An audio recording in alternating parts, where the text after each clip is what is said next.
सभी मित्रों का बहुत बहुत स्वागत है। मित्रों, चलिए सुनते हैं भगवान महात्मा बुद्ध का एक अनमोल विचार। उसके बाद जानते हैं स्वास्थ्यवर्धक जानकारी। दोस्तों, एक दिन भगवान महात्मा बुद्ध भ्रमण करते हुए एक गांव में जा पहुंचे। उनका नाम सुनकर एक सेठ उनके पास आया।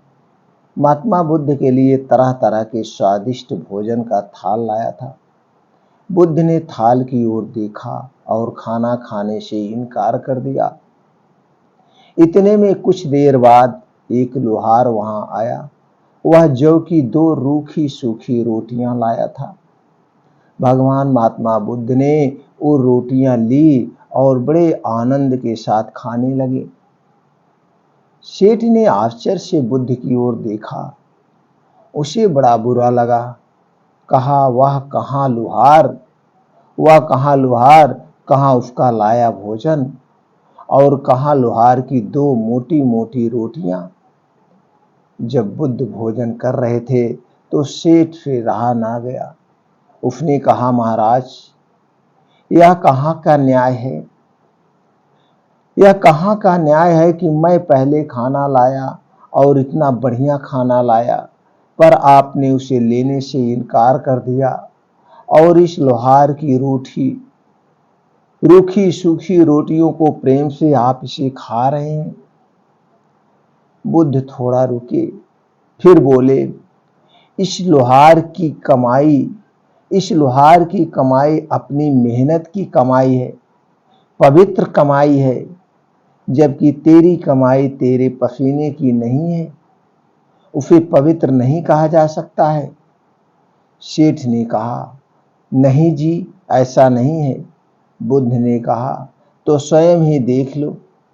इतना सुनकर बुद्ध ने लोहार की लाई रोटी को एक हाथ में और सेठ के मालपुए को दूसरे हाथ के बीच रखकर निचोड़ा तो लोहार द्वारा लाई गई रोटी को निचोड़ने पर दूध की धार निकली और सेठ द्वारा लाए गए मालपुए को निचोड़ने पर रक्त निकला। सेठ को काटो तो खून नहीं निकला। वह लज्जा से सिर झुकाकर अपना थाल लेकर चला गया। इसीलिए कहा जाता है कि मेहनत की रोटी भी हराम के कई पकवानों से अच्छी होती है। दोस्तों, अच्छी होती है। चलिए मित्रों, जानते हैं अब हम स्वास्थ्य विवर्धक वो जानकारी। दोस्तों, आज का जो जानकारी है वो हमारे बाल क्यों झड़ते हैं, हमारे बाल क्यों पकते हैं, और दोस्तों क्यों बाल टूटते हैं, क्या है इसका कारण? बाल झड़ने, बाल पकने, बाल टूटने का क्या कारण है, और ये सफेद क्यों हो जाते हैं बिना समय? आज आप मित्रों देख रहे होंगे समाज में यह एक महामारी का रूप लेता चला जा रहा है। किसी के बाल जो है असमय टूट रहे हैं, असमय पक रहे हैं, यहाँ तक कि 5-6 साल के बच्चों का भी बाल झड़ रहा है, बाल पक रहा है। तो चलिए जानते हैं बाल झड़ने का क्या कारण है, और उसके बाद जब बाल झड़ गए हैं तो आज आप लोगों को 2 उपाय ऐसे आप जानेंगे, वो भी घरेलू उपाय, जिसे अपना करके अपने सर में आप दोबारा से बाल को उगा सकते हैं। तो चलिए इसके पहले मूल कारण को जानते हैं। मित्रों, जब भी आपको कोई बीमारी, कोई रोग हो तो सबसे पहले उसके कारण को जानिएगा। आप जिस दिन उसके कारण को जान जाएंगे और कारण को हटा देंगे तो निवारण आसान हो जाता है।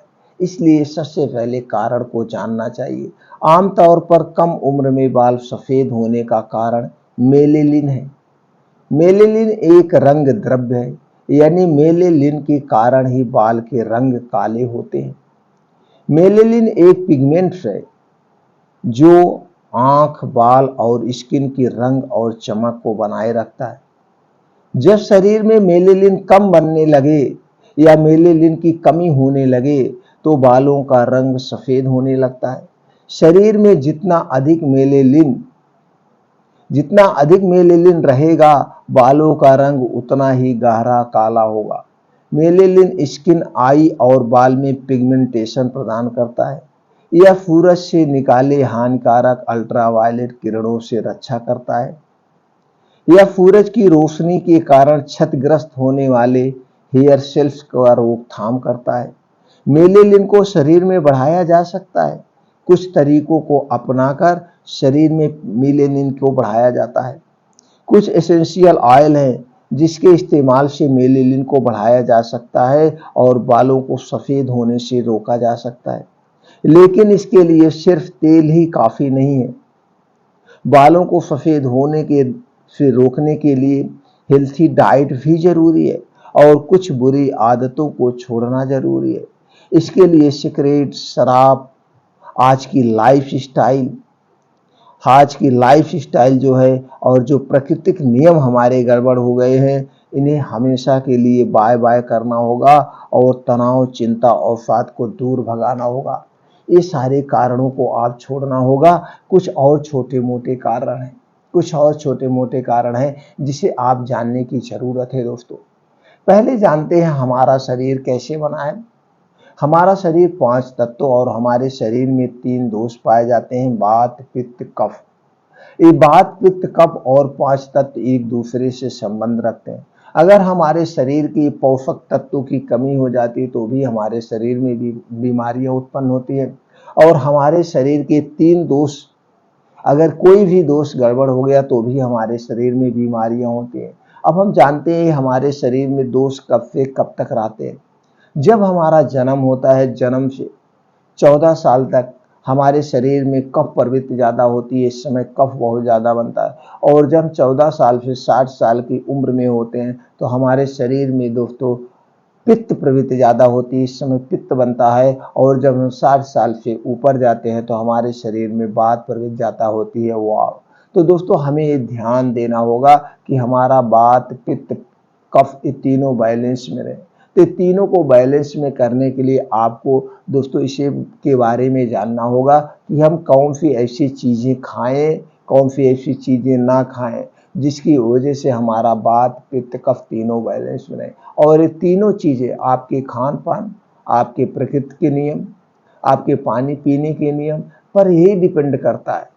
यानी कि आपको प्रकृति को सारे उसूल को, सारे नियमों को आपका पालन करना होगा। अगर ये प्रकृति के नियमों को आप पालन कर रहे हैं तो ये सारे तीनों दोष आपके बैलेंस में रहेंगे। तो दोस्तों ये तीनों दोष आपके इसी बीमारी से एक से संबंध रखते हैं। तो इसलिए अपने खाने पीने की चीज़ों पर भी ध्यान देना होगा। तो कुछ चीज़ें ऐसे हैं जिसे आपको नहीं खाना होगा। इन खाने की वजह से आपके दोस्तों ये सारी चीज़ें डिस्टर्ब हो जाती है। और कुछ और भी कारण हैं जो असमय बाल पक रहे हैं, बाल झड़ रहे हैं, बच्चों के भी बाल झड़ रहे हैं। ये सबसे बड़ा कारण आज का जो कीटनाशक दवाएं हैं, कीटनाशक दवाएं जो ज़्यादा से ज़्यादा मात्रा में अनाज को उत्पादन करने में कीटनाशक दवाओं का प्रयोग हो रहा है। सब्जियों को उत्पादन करने में इन कीटनाशक दवाओं का प्रयोग हो रहा है। और आज का दूषित वातावरण भी एक प्रकार से जिम्मेदार है। अब दूषित वातावरण है, हम अपने बालों की सफाई करने के लिए तरह तरह के केमिकल युक्त शैम्पू का प्रयोग करते हैं। ये भी बड़े अहम रोल निभाते हैं हमारे बालों को टूटने में, हमारे बालों को सफ़ेद होने में। तो ये जो केमिकल युक्त शैम्पू हम प्रयोग कर रहे हैं, ये हमारे बालों की जड़ों को खोखला कर देते हैं। दोस्तों आज भी कुछ ऐसे बुजुर्ग लोग हैं जो आज भी शैम्पू का, तेल का प्रयोग नहीं करते हैं और उनके आज भी बाल वैसे को वैसे पड़े हैं। आज देखा जाए तो 10-20% जो 70 साल 80 साल के हैं तो उनके भी बाल नहीं पके हुए हैं और बाल एक भी नहीं टूटे हुए हैं। तो दोस्तों ये भी होता है, किसी के शरीर में कुछ ऐसे हार्मोन्स पाए जाते हैं, जैसे हमने कहा क्या है मेलेनिन, उनके शरीर में किसी के ज़्यादा बनता है, किसी के कम बनता है। लेकिन ये कम ज़्यादा जो बनता है ये भी निर्भर करता है आप किस तरह की डाइट ले रहे हैं। जिस डाइट में सारे पोषक तत्व पाए जाते हैं, क्या वो मेलेनिन पाया जाता है, ये भी एक अहम रोल है। और उसके बाद शरीर आपका किस नियमों का पालन कर रहे हैं, कैसे सो रहे हैं, कैसे जाग रहे हैं। आज की क्या लाइफ स्टाइल है, आज की लाइफ स्टाइल जस्ट उल्टा है। आप प्रकृति के हिसाब से आपकी लाइफ स्टाइल नहीं चल रही। आज की लाइफ स्टाइल आप अपने हिसाब से चला रहे हैं, प्रकृति के नियमों से नहीं चला। आपका खाने का समय अपना ढंग से है, सोने का समय आपका अलग है, पानी पीने का समय आपका अलग है। रात रात भी कितने लोग लैपटॉप मोबाइल चला रहे हैं, सोने का कोई समय नहीं है। आपकी नींद नहीं पूरी होगी, जब नींद नहीं पूरी होगी तो दोस्तों आप डिप्रेशन और अवसाद में रहेंगे। ये भी एक बड़ा रोल है। और है मोटापा। और कुछ कारण है, जैसे आपकी कोई गंभीर बीमारियां हो गई, कैंसर, एड्स, टीबी, ऐसे बहुत सारे रोग हैं। तो दोस्तों आज जो हम आपको उपाय बताने वाले हैं वो ऐसे डाइट भी आपको बताएंगे जिस डाइट में वो मेलेनिन ज़्यादा पाया जाता है, पोषक तत्व पाए जाते हैं जो आपके शरीर के हिसाब से ज़रूरी है। और दोस्तों कुछ ऐसे तेल, घरेलू तेल बनाने को बताएंगे जिसे आप अपना सकते हैं। तो सबसे पहले जान लेते हैं कुछ चीज़ें हैं जो हमें नहीं खाना है, हमें अवॉइड करना है। फिर हम जान लेते हैं क्या हमें खाना है और हमें अपने पाचन तंत्र को कैसे मजबूत रखना है। और सबसे ज़्यादा जो अहम रोल निभाता है दोस्तों वो आपका पाचन तंत्र है। आपका पाचन तंत्र अगर सही ढंग से काम कर रहा है, आपको गैस नहीं है, कब्ज नहीं है, एसिडिटी नहीं है, आप जैसे खाना खाएंगे वो पच जाएगा समय से, और आप समय से सोने जाते हैं और सुबह जब आप फ्रेश होने जाते हैं तो एक ही झटके में आपका पेट फ्रेश हो जाता है।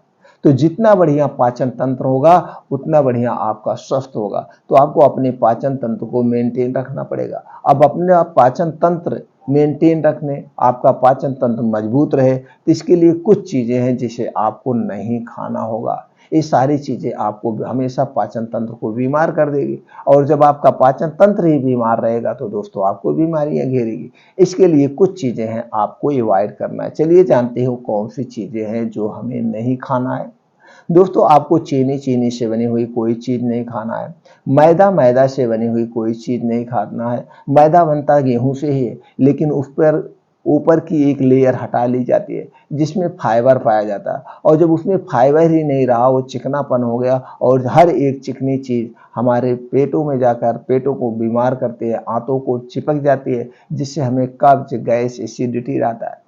तो मैदा से बनी हुई हमें कोई चीज़ नहीं लेना है। रिफाइन किया हुआ तेल और डालडा, इस दोनों चीज़ों से बना हुआ कोई भी पदार्थ हमें नहीं खाना है। डिब्बा बंद खाना, पैकेट बंद कोई भी सामान हमें नहीं लेना है। ये डिब्बा बंद सामान क्या है, जैसे आपका ब्रेड हो गया, टोस्ट हो गया, बिस्किट हो गया, आइसक्रीम हो गई, और मार्केट में जो सारी मिठाइयाँ हैं, ये सारी चीज़ें किससे बनती है? मैदे से बनती है। रिफाइन में छाना जाता है, चीनी डाला जाता है, और दोस्तों नमक डाला जाता है जो नमक हमें नहीं खाना है। और उसके साथ साथ इसमें कुछ दोस्तों बीज डाले जाते हैं जिसे हमारे स्वाद को बढ़ाने के लिए। और इसमें क्या डाला जाता है? आर्टिफिशियल कलर डाला जाता है। तरह तरह के कलर डाल के बनाए जाते हैं, अट्रैक्टिव किए जाते हैं, और ऊपर से इसे 6 महीने 1 साल सुरक्षित रखने के लिए कुछ ना कुछ प्रिवेंटिव डाला जाता होगा जिसे हम कीटनाशक कहते हैं। तो ये सारी चीज़ें डाल रहे हैं, तो ये सारी चीज़ें हमारे स्वास्थ्य के लिए हानिकारक है। इसलिए आप खुद समझ सकते हैं, जब ये हानिकारक चीज़ें आप खाएंगे तो आपका पाचन तंत्र तो खराब होगा ही। तो ये सारी चीज़ों को आपको अवॉइड करना है, और ठंडा पेय पदार्थ आपको नहीं लेना है। ऊपर से अल्कोहल, धूम्रपान, ये सारी चीज़ें आपको नहीं करना है। ठंडा चीज़ क्यों नहीं लेना है? ठंडा चीज़ दोस्तों, आपके शरीर का तापमान 37 डिग्री सेल्सियस है, ऊपर से आप कुछ ठंडी चीज़ें खाएंगे तो आपका पाचन तंत्र वीक हो जाएगा। ये सारी चीज़ें हमारे एक वीडियो में इसलिए बताना पड़ता है, ये सारी चीज़ें एक दूसरे से पूरक हैं, संबंध है। मिला जुला के आपको कोई भी बीमारी होगी तो आपका पाचन तंत्र सही होना चाहिए। तो अगर ये चीज़ें आप अवॉइड कर दिए तो आपका पाचन तंत्र कभी खराब नहीं होगा। आप जो कुछ भी खाएंगे आपके शरीर को सही से लगेगा। अब हमें क्या खाना है? हमें हरी साग सब्जियां खूब खाना है, वो भी ये प्रकृति की चीज़ें, नेचुरल चीज़ें, नेचुरल फार्म में हम लेने का प्रयास करें, ना कि इसके साथ छेड़खानी करें। तो नेचुरल आपको कैसे मिलेगा? डायरेक्ट प्लांट बेस आपको कैसे मिलेगा? जैसे कच्ची खाने का प्रयास, गाजर है इसे कच्चा खाने का प्रयास करिए, आंवला कच्चा खाने का प्रयास करिए, नींबू कच्चा खाने का प्रयास करिए, चुकंदर हो गया, मूली हो गया, प्याज हो गया, लहसुन हो गया, अदरक हो गया, ये सारी चीज़ें कच्चे फॉर्म में लेने का प्रयास करिए। अगर यही नेचुरल चीज़ें को जब हम प्रोसीजर करते हैं दोस्तों, इसके साथ हम छेड़खानी करते हैं तो दोस्तों इसके कुछ न्यूट्रिएंट्स नष्ट हो जाते हैं। तो हरी साग सब्जियां ज़्यादा से ज़्यादा खाने का प्रयास करिए। अनाज कम लीजिए। अनाज में क्या हो गया? रोटी, चावल, ये जो सारी चीज़ें इसे कम प्रयोग करिए। सब्जियां ज़्यादा, अगर आप रोटी 2 ले रहे हैं या खाने में आप 2 रोटी थोड़ा सा चावल ले रहे हैं तो कम से कम 2 से 3 कटोरी उसमें आपकी सब्जियां होनी चाहिए। जितनी हरी साग सब्जियां होंगी उतने आपको ज़्यादा न्यूट्रिएंट्स मिलेगा, उतने आपको ज़्यादा फाइबर मिलेगा, और जितने आपको ज़्यादा फाइबर मिलेगा उतने आपका पाचन तंत्र स्ट्रांग बना रहेगा। तो ज़्यादा से ज़्यादा साग सब्जी लेने का प्रयास करें। आप अपने बजट के हिसाब से फ्रूट्स जरूर ले, फ्रूट्स जरूर शामिल करें, ड्राई फ्रूट्स भी और ये जो नेचुरल फ्रूट्स है इसे भी आप ऐसे लें। जैसे कि दोस्तों गांव में है या आप सिटी में हैं, अगर आपको गांव में है तो कुछ ऐसे फल हैं जिसे आपको खरीदने की जरूरत नहीं है। इसका पेड़ अगर आपके घर पे होगा, नहीं किसी के घर पे होगा, कोई रोक टोक नहीं करता है। नहीं तो आप खुद इतनी जमीनें होती वहां पे पेड़ उगा सकते हैं। जैसे दोस्तों अमरूद हो गया, पपीता हो गया, आम हो गया, जामुन हो गया, केला हो गया, आंवला हो गया, नींबू हो गया, ये सारे इतने फल है ना, इसको आप उगा दीजिए। अब तो ऐसे कुछ फल आ गए जो हर साल 12 महीने पड़ते हैं। एक बार पेड़ से झड़ गया, फिर दोबारा फल उसमें निकल आता है। तो ये सारे फल फ्रूट जितने हों इसे सीजन वाइज खूब जम के खाइए। ड्राई फ्रूट्स खाइए, मल्टीग्रेन आटे का प्रयोग करिए, मिक्स दाल का प्रयोग करिए। और दोस्तों आपको जो दूध दही जो भी पसंद आए, लेकिन ये बाहर की पैकेट का खाने से कोई मतलब है, बल्कि ना खाइए वो ठीक है। आपके घर पे जो दूध दही है वही खाइएगा, बाहर का खाने का प्रयास मत करिएगा। अब उसको आप जानते ही हैं, दूध अगर आप घर पे लगा के रख दीजिए वो शाम तक खराब हो जाएगा, लेकिन वही कच्चा दूध आप 3 दिन 4 दिन उसे यूज करते हैं, आपके पास पहुंचने में 3 से 4 दिन लगता है। तो सेफ है कि नहीं सेफ है इसे आप समझ सकते हैं। तो इसलिए नेचुरल चीज़ें लेने का प्रयास करिए। इतना चीज़ें आप अगर अपने डाइट में शामिल कर रहे हैं तो दोस्तों आपका शरीर भी स्वस्थ रहेगा, आपका पाचन तंत्र भी स्वस्थ रहेगा। तो शरीर और पाचन तंत्र जब बैलेंस में रहेगा, ठीक रहेगा, तो कोई भी बीमारी नहीं होगी। अब हम चलिए जानते हैं क्या हमें करना है। हो सके तो दोस्तों एक सेब आप रोज डेली खाइए। सेब में ऐसे पोषक तत्व पाए जाते हैं, ऐसे गुण पाए जाते हैं जो कि आपके दिल और पाचन तंत्र को मजबूत रखता है। हम तो कहेंगे सब लोगों को एक रोज सेब खाना चाहिए खाली पेट। और सेब ही एक ऐसा फल है जिसे खाली पेट खाया जा सकता है, बाकी कोई भी फल खाली पेट नहीं खाया जाता। इसलिए रोज सुबह एक सेब खाली पेट खाइए। और उसके बाद हम आज आपको दोस्तों एक सलाद बताएंगे, सलाद। तो एक प्लेट इस सलाद को जरूर खाइए। और इस प्लेट में वो सारी चीजें हैं जो आपको पोषक तत्व मिलता है। और ये प्लेट जो है दोस्तों सर्वगुण संपन्न है। इसमें जो चीजें हमने जितनी मात्रा में शामिल किया है, इतनी मात्रा में अगर ये प्लेट आप एक रोज खा रहे हैं तो दोस्तों heart attack, blood pressure, blood sugar जैसी बहुत गंभीर बीमारियों से बचाएगा। तो बस इतना याद रखना है, सलाद खाने के नियम को आपको पालन करना है। सलाद खाना के साथ नहीं खाना है। सलाद को जब भी खाइएगा इसे अकेले खाइएगा। सलाद खाने के 1 घंटे पहले पानी नहीं खाना पीना, कुछ नहीं खाना पीना है। और सलाद खाने के 2 घंटे तक भी कुछ नहीं खाना पीना है, यानी कि 1 घूंट पानी भी नहीं पीना है। इस बात को हमेशा आप याद रखें। सलाद एक दिन में कितना खाना चाहिए? एक दिन में सलाद दोस्तों आपको जो है अपने वेट का 5%। जैसे आपका वेट 50 किलो है, आपका वेट 60 किलो है, अगर 60 किलो है तो 6 पंचे 300 ग्राम सलाद डेली लेना है। दिन भर में इसे चाहे जब आप खा सकते हैं। तो सलाद में क्या क्या होगा इसे हम देख लेते हैं। गाजर होगा, चुकंदर होगा, टमाटर, प्याज, मूली, अदरक, लहसुन और जीरा का पाउडर, भुना हुआ जीरा का पाउडर, और उसमें काली मिर्च का पाउडर, और स्वादानुसार सेंधा नमक, या दोस्तों आप इसमें काला नमक डाल सकते हैं, सफ़ेद नमक नहीं। अब ये आपका प्लेट तैयार हो गया। अब इसमें आप अपने स्वादानुसार सारी चीज़ें काट सकते हैं, अपने वेट के हिसाब से उसी मात्रा में आप काट सकते हैं जो मात्रा हमने बताया। मात्रा भी जान लीजिए, आपका गाजर कम से कम 100 ग्राम होना चाहिए, चुकंदर 50 ग्राम, टमाटर 50 ग्राम, प्याज 50 ग्राम, मूली 1 पीस, अदरक 3 से 4 इंच का 1 टुकड़ा, लहसुन 3 से 4 कली ले लीजिएगा, जीरा पाउडर आधा चम्मच। बस ये सारे स्वाद अनुसार डाल के आपका एक प्लेट तैयार हो गया। अब ये जो प्लेट तैयार है बहुत बीमारियों से बचाएगा, हमने पहले बता दिया। दूसरा उपाय आपको दोस्तों दही। दही बहुत ही फायदेमंद है आपके पाचन तंत्र को मजबूत बनाने में, स्ट्रांग बनाने में। दही में पाया जाता है लैक्टोबैसिलस टाइप का एक बैक्टीरिया जो कि आपको पाचन तंत्र को स्ट्रांग बनाता है। तो दोस्तों आपको दही जरूर लेना है। दही पैकेट के नहीं चाहिए, दही खुद घर पे जमाइए, वो भी मिट्टी के बर्तन में जमाइएगा। और जब दही खाइएगा मिट्टी के बर्तन या कांच के बर्तन में ही खाइएगा। इसका बहुत बड़ा रीजन है, अब रीजन पे चर्चा करेंगे, वीडियो लंबी हो जाएगी। बस इतना जान लीजिए, जब भी दही खाना आप मिट्टी के बर्तन या कांच के बर्तन में ही खाना। अब इसमें आपको 50 ग्राम गुड़ डाल के खाना, ऐसे नहीं। इस दही में 50 ग्राम गुड़ मिला लीजिए, इस दही की शक्ति दुगनी हो जाएगी।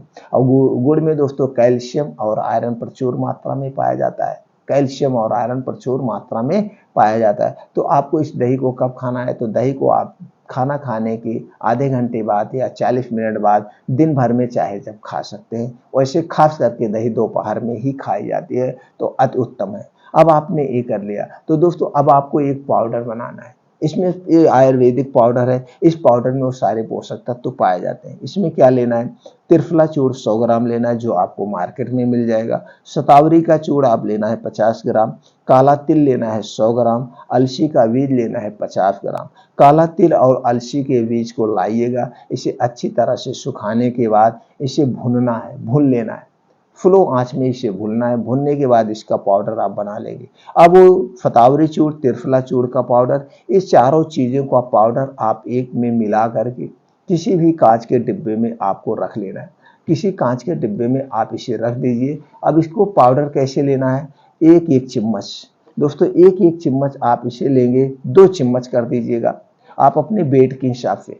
2 चम्मच सुबह शाम, 1 गिलास दूध के साथ, 1 गिलास गर्म दूध के साथ खाना खाने के 1 घंटे के बाद, खाना खाने के 1 घंटे बाद सुबह शाम लेना है। बस याद रखना है दूध आपके घर का होगा, पैकेट का दूध कोई मतलब नहीं है।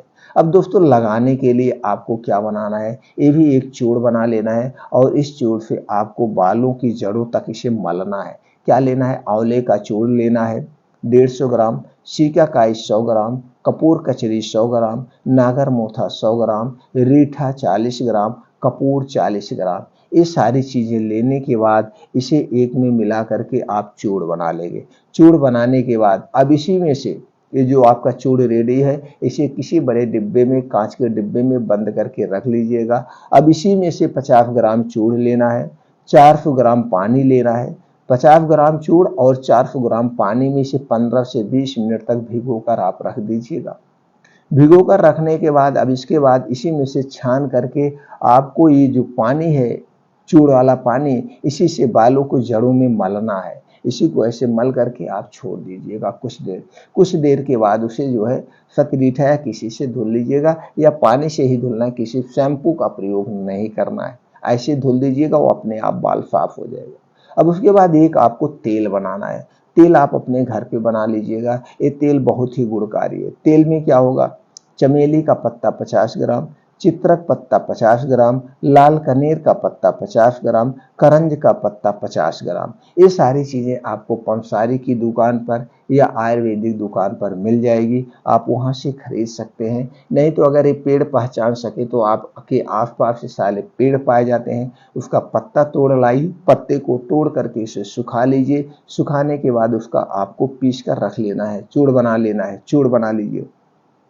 अब इसे बनाना कैसे, अब इसको बनाना है, आधा लीटर आपको लेना है तिल का तेल। तिल का तेल किसी भी कंपनी का बढ़िया नहीं होता है, शुद्ध आप जाकर के घानी से तेल निकलवा कर लाइए, उसी तेल में बनाइएगा। अब आपको लेना है आधा लीटर तिल का तेल और इसी में डाल देना है 1.5 लीटर पानी। आधा लीटर तिल का तेल और 1.5 लीटर पानी को एक में मिला करके अब इसी में वो जो आपने पाउडर बनाया, इसे अच्छी तरह से आप पका दीजिएगा। अब पाउडर जो आपका ऊपर है 200 ग्राम, 5 चौक 20, 4 चीज़ें हैं 200 ग्राम उस पाउडर को डाल के तीनों चीज़ें आपको डालकर अच्छे से पकाना है। जब ये अच्छी तरह से पकने के बाद इसे छान करके रख लीजिए। अब इसी तेल को आप रुई से अच्छी तरह से अपने सरों में लगाना है, रोज शाम को लगाना है, रात भर ऐसे पड़ा रहेगा। ये तेल बहुत ही अच्छा है दोस्तों। इस तेल को लगाने से कुछ ही दिनों में आपके जो सर में बाल नहीं हो, बाल निकल आएंगे। आपके अगर बाल टूट रहे हो, बाल टूटना बंद हो जाएगा। बाल आपके सफ़ेद हो रहे तो बाल सफ़ेद होना बंद हो जाएगा। लेकिन इसके साथ साथ आपको वो सारे नियमों का पालन करना होगा। नियम हमने पहले कहा कि हमारा शरीर प्रकृति से बना है, तो इसलिए आपको प्राकृतिक नियमों का पालन करना होगा। खाना खाने के नियमों का पालन करना होगा, पानी पीने के नियमों का पालन करना होगा और योगा, प्राणायाम, मेडिटेशन इसे डेली रूटीन में शामिल करना होगा। इसके लिए आपको समय से सोना होगा, 10 से 11 बजे सोने का प्रयास करिए।